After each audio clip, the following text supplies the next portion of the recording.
민수기 8장 1절부터 13절 말씀입니다. 주님께서 모세에게 말씀하셨다. 아론에게 말하여라. 너는 그에게 등잔을 밝힐 때에는 등잔 7개가 등잔대에 안 맞은 쪽을 비축에 차려 놓으라고 일러라. 아론은 그대로 하여 주님께서 모세에게 명하신 대로 등잔이 등잔대 안 맞은 쪽을 비축에 차려 놓았다. 등잔대는 금을 두드려서 만들었다. 줄기뿐만 아니라 꽃잎 모양 받침도 모두 망치로 두드려서 만들었다. 주님께서 모세에게 보여주신 견본대로 등잔대를 만들었다. 주님께서 모세에게 말씀하셨다. 너는 이스라엘 자손 가운데서 레위 사람을 데려다가 그들을 정결하게 하여라. 그들을 정결하게 할 때에는 이렇게 하여라. 속죄의 물을 그들에게 뿌린 다음에 온몸의 털을 삭도로 다 밀고 옷을 빨아입게 하면 그들은 정결하게 된다. 그들더러 수송아지 한 마리를 번제물로 가져오게 하고 곡식제물로는 기름에 반죽한 고운 밀가루를 가져오게 하여라. 너는 다른 수송아지 한 마리를 가져다 속죄제물로 삼아라. 그리고 너는 레위 사람을 회막 앞에 세우고 이스라엘 자손의 온 회중을 모아라. 네가 레위 사람을 주 앞에 세우면 이스라엘 자손이 레위 사람에게 그들의 손을 얹을 것이다. 그러면 아론이 이스라엘 자손을 위하여 레위 사람을 흔들어 바치는 제물로 주 앞에 바쳐야 한다. 이렇게 한 다음에야 레위 사람이 주를 섬기는 일을 맡아 할 수 있다. 너는 레위 사람이 수송아지 머리 위에 손을 얹은 다음에 한 마리는 속죄제물로 한 마리는 번제물로 나주에게 바쳐서 레위 사람의 죄를 속하도록 하여라. 너는 또 레위 사람을 아론과 그의 아들들 앞에 세우고 나주에게 흔들어 바치는 제물로 그들을 바쳐라. 앞서 민수기 7장까지는 성막을 봉헌하고 또 헌물에 대한 내용을 통해서 하나님께서 임재하시는 그 거룩히 구별된 공간을 함께 보았습니다. 오늘 본문에 와서는 특별히 등불에 중심을 맞추고 또 레위인들이 거룩해지는 과정을 우리는 보게 될 겁니다. 그래서 우리가 한번 생각해 볼 것은 레위인들만이 아니라 우리가 예수님을 믿는 사람으로서 거룩히 구별된 존재라고 할 때에 그 거룩히 구별됨이라는 것은 실질적으로 무엇을 의미하는지를 한번 살펴볼 필요가 있겠습니다. 하나님께서는 모세에게 명령하십니다. 또 아론을 통하여 많은 제사장들이 이것을 수행하게 하시는데 특별히 성막의 등잔대를 준비하고 그 불을 꺼뜨리지 않는 것입니다. 그 성막을 계속해서 밝히고 있는 것이죠. 성경 전체를 통틀어 보면 이 빛 혹은 이 불이라는 이미지는 하나님의 함께하심 혹은 하나님의 임재를 경험하는데 굉장히 많이 사용됨을 알 수 있습니다. 우리가 성막 안을 한번 생각해 보시죠. 지금처럼 조명이 있는 것도 아니고 어떤 불이 있지도 않았습니다. 그 등잔대는 그 성막 안의 전체를 비추는 빛이 되었을 것입니다. 그 불을 꺼뜨리지 않는다라는 것은 늘 성막 안이 빛으로 가득하게 만들었다라는 것을 의미하는 것이죠. 하나님께서는 이와 같이 하나님께서 임재하심 또 하나님께서 나타나심을 드러내기를 원하셨습니다. 이스라엘 백성들은 늘 기억해야 했습니다. 이렇게 빛이 성막에 비치고 있는 것처럼 하나님께서는 이들과 함께 하시고 하나님께서 임재하고 계심을 우리가 볼 수 있는 형태로 드러내신 것입니다. 그러나 그 이후에 레위인의 임지식에 관한 규정들이 나옵니다. 하나님께서는 이 레위 사람들을 모두 거룩하게 만들 것을 요구하시죠.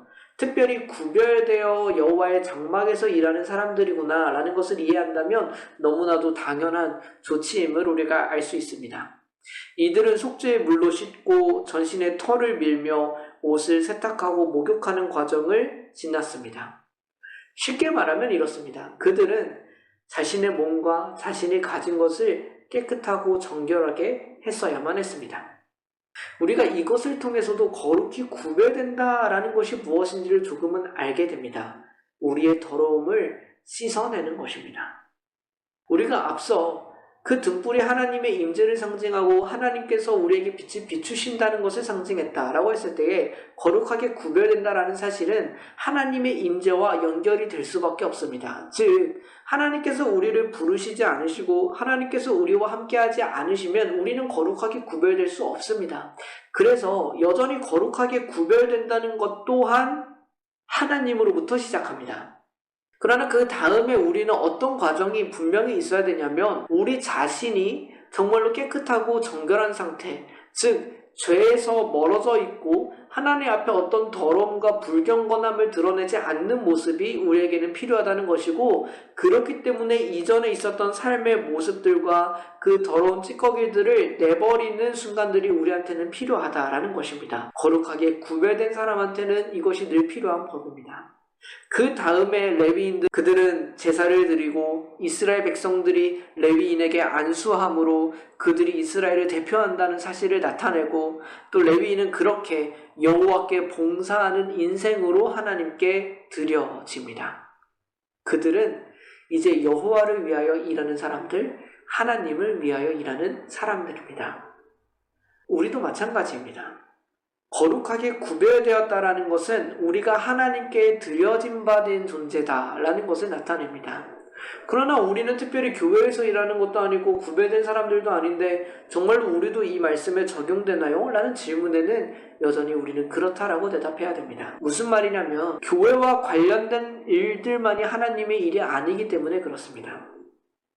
우리가 세상에서 일하는 일들도 모든 일이 그렇지는 않지만 하나님께서 창조하신 이 세상을 다스리시고 운영하시는 방식이라는 것은 거부할 수 없습니다. 하나님께서 왜 의사들을 부르셨을까요? 특별히 종교적인 일은 아닙니다. 그러나 그것은 사람의 생명을 살리는 귀한 일들이죠. 우리가 수많은 회사에 다니는 것도 마찬가지입니다. 그 회사가 없으면 우리의 사회는 어딘가 불편해질 것이고 그 혜택을 누리지 못하는 사람들이 나타날 것입니다. 어떤 의미에서 우리가 하는 모든 일은 다른 사람들을 세우는 일이고 다른 사람들을 위하는 일들입니다. 또 그 모든 일들이 종합되어서 이 세계가 움직여지고 있는 것이죠. 그렇다면 우리가 하는 세상의 일들도 충분히 하나님의 일이 되고 그에 어울리는 일이 될 수 있습니다. 교회의 일만이 하나님의 일이 아닙니다. 우리는 그것을 위해서 또 부르심을 받은 존재다라는 것입니다. 이제는 이것이 내 돈만을 위한 일도 아니요, 이것이 내 꿈을 이루기 위한 것도 아니고 첫 번째로는 하나님의 영광을 위한 일, 그래서 나는 하나님의 일을 하기 위하여 내 인생을 드린다라는 그 가치관이 정립된다라는 사실입니다. 오늘 우리는 한 사람이 거룩하게 구별되는 그 과정을 본 겁니다. 첫 번째는 여전히 하나님으로부터 시작합니다. 하나님이 그에게 임재하실 때, 하나님이 그에게 빛을 비추실 때, 하나님께서 그와 함께 하실 때 우리는 거룩하게 구별되기 시작합니다. 그 이후에 우리는 깨끗해지는 과정이 필요합니다.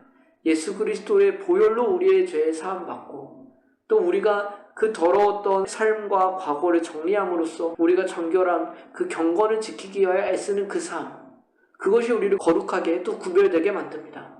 그러나 또 한편 더 나아가서 우리의 삶을 하나님 앞에 온전히 올려드리는 것, 이제는 나를 위하여 사는 것도 아니요, 그냥 나의 유익만을 구하며 살아가는 것이 아니라 하나님의 영광을 위하여, 또 하나님의 일을 하기 위하여 거룩하게 구별된 사람들, 그리고 내 삶을 기꺼이 그곳에 드리는 사람들, 우리는 이 사람들을 하나님 앞에 거룩하게 구별되었다라고 말합니다.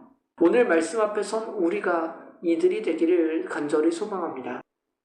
하나님께 드림받은 사람들, 정말 하나님의 사람, 하나님의 백성이라고 말할 수 있을 만큼 뭔가 다르고 구별되고 그렇게 거룩한 사람들, 우리가 이 삶을 꿈꾸고 구하며 살아가는 오늘 하루와 그 이후의 삶이 되기를 소망합니다. 함께 기도하겠습니다. 하나님 아버지, 오늘 저희는 하나님께서 한 사람을 거룩하게 구별시키시는 과정을 보았습니다. 하나님의 임재, 그리고 정결케 되는 의식, 마지막으로 자신을 하나님께 드리는 그 시간들이 필요했었습니다. 하나님, 우리가 정말로 하나님의 백성이고 하나님의 사람이라면 그 부르심에 걸맞게 다른 사람들과는 다른 구별됨을 나타낼 수 있게 하여 주옵소서. 하나님께서 우리의 삶에 임재하여 주옵시고 함께하여 주옵시고 또 우리의 모든 죄를 사하여 주옵시고 우리는 마땅히 그 경건을 결단하며 다시 한번 깨끗한 삶을 향해 나아가게 하시고 또 우리의 삶을 기꺼이 하나님께 드리기를 아까워하지 않는 그렇게 거룩하게 구별된 하나님의 백성으로 살아가게 하여 주옵소서. 우리를 그 부르심으로 이끄시기 위하여 우리를 위한 희생제물이 되신 예수 그리스도의 이름으로 기도드립니다. 아멘.